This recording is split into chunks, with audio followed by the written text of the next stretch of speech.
Hey everybody, first off, Happy New Year. It is 2016. It is a brand new year, and that is just so exciting. If you have goals, if you have things you want to do, whether they be physical or your nutrition or personal, financial, with your family, with your time, there's all kinds of new things that you could be considering doing. But this particular video we're going to talk about has to do with how to take your measurements and also how to take before and after photos. So for those that don't know, I am a Beachbody coach, but this has nothing necessarily to do with that. Anytime you start some type of fitness journey, you will want to take these before and after photos. Can I tell you a true story? This morning I woke up, I was 149.7 pounds this morning around 7 a.m. And then right now, I just went and weighed myself again. I'm 153.2. All I did was have some oatmeal for breakfast and some water and a small cup of coffee. So all of that, and bam, I'm a few pounds heavier. And that just can really discourage people.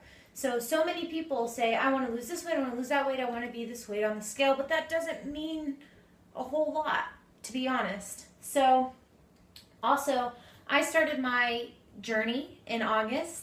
And at the end of August, I weighed the same that I do now. I haven't lost a tremendous more amount of weight. I went from 170 to 152. And I've kind of juggled between 148 and 153 in that range. I haven't lost a ton. I haven't gained a ton. I've just kind of been stagnant right there, which is going to change because this is about getting my nutrition gear. But all that being said, let's break down a couple things. First things we're going to go through is how to take before and after photos. You will want this because you want to compare yourself. I don't look the way that I did at the end of August, regardless that my weight stayed the same. And I know that for a fact because of the photos I've taken. So what you want to do when you're in a frame, you want to make sure you're behind some type of solid color. This is just a door that I have. I can crop this out. Even though there's color to my side. You want to make sure that you're in a well-lit area. You don't want shadows behind you, behind your legs. If there's a major light in front of you, that will cause shadow. I have a lot of natural light in this room. That's why I chose it. So I'm going to show you 3 different positions that you would use, and you're going to do that in 4 rotations. So you have a total of 12 photos. We're looking at your hands, everything. This is your forward, hands relaxed, neck relaxed, shoulders relaxed, and down. Just kind of everything weight evenly distributed and just this solid front face photo. From there, you're going to go to your hands on your hips, and then you're going to go into an upright flex. You'll turn to the side, and you will repeat those same 3 positions. Everything relaxed, to your hands on your hips, to your arms up. I also tend to add, either with my arms up or here, something that will show my ab definition. Also from the back, we'll do the same thing. So arms relaxed at your hips and arms up. Same here, here, here, here, here. So those are kind of your variations of turning. I prefer to turn because it really lets me know where my obliques are coming in and things like that. That is a personal choice. Okay, so after you get your before and after pictures, and I'll also say with clothing, I do have a full shirt on right now. But when I do take my before and after photos, I'm typically just in my sports bra and my shorts. That being, I can cover all I want right now, and everybody wants to cover it up. That's the whole point. But I can't see it if I can't see it. So if I was wearing this shirt and I was taking my pictures, I would definitely tuck it under, or I would just try to wear sports bras. Men, you can be without a shirt, that's fine. But do things to your comfort level. But I would promise you, you'll want those pictures. I look at my before pictures all the time, and it pushes me so much harder. So now we're going to talk about measurements.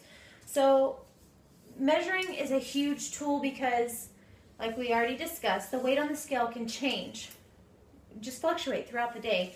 So how discouraging would it be if you've worked all week and you've got on and you've lost 2 pounds or you've gained a pound and you don't see those results? I have not changed any weight, but I've continuously lost inches since I've started this journey. That process has never finished. So what you want to do, and you should have a partner with you for this. I don't have my husband here right now, so I'm just going to show you the areas that I personally measure. So we measure on our arms, and where you want to be is where your peaks would be if you have muscles. I don't have big peaks yet, so it's kind of hard to tell. But you'll be looking halfway distance between your elbow and your shoulder, and that is where you would want to take your measurement for your arms. You'll do that on both sides. Also for your chest, when you're doing your chest, you actually want to come straight across your chest, straight across your nipples, and this gives you a line, a definition, so that you know that you're hitting the same targets every single time. Your next place is your belly button.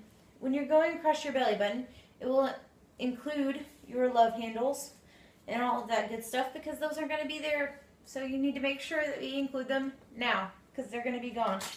Then we're going to come down to our thighs. You want to make sure that you're measuring your same regions every time you're doing your measurements. So you want to be halfway between your hip and your knee. You want to take that measurement from your inseam. And then the last but not least, we have your calves. So in the same concept as like the peaks of your biceps, you will want to do that with the peak of where your calf is. You repeat that on both legs, both arms, and obviously your chest and your stomach. Ooh, and hips. It's a big one. So when you're doing your hips, you will want to make sure that you are center placed on your hips and on the widest spot of your glute there, and get that as well. So those are your measurements. Those are your before and after pictures. Do them, take them. If you're serious about your goals, don't be discouraged about stepping on a scale, because I promise you at some point in your fitness journey, you will hit a plateau as far as weight loss. But doing these two steps, just these two steps, taking photos and taking measurements, will help keep your motivation. It'll keep you boosted. It'll keep you focused, and will keep you pushing regardless of what that says. So, and you'll feel just your clothes fitting looser, or maybe you're dropping sizes even though that number on the scale is not dropping. So do this today. Take 15 minutes of your life and do it. If you don't have measuring tape, you can get this from like the dollar store, Dollar Tree, for $1. You can get it anywhere. You can get it at Walmart. So go out, get you a measuring tape. Don't spend $30 on a scale.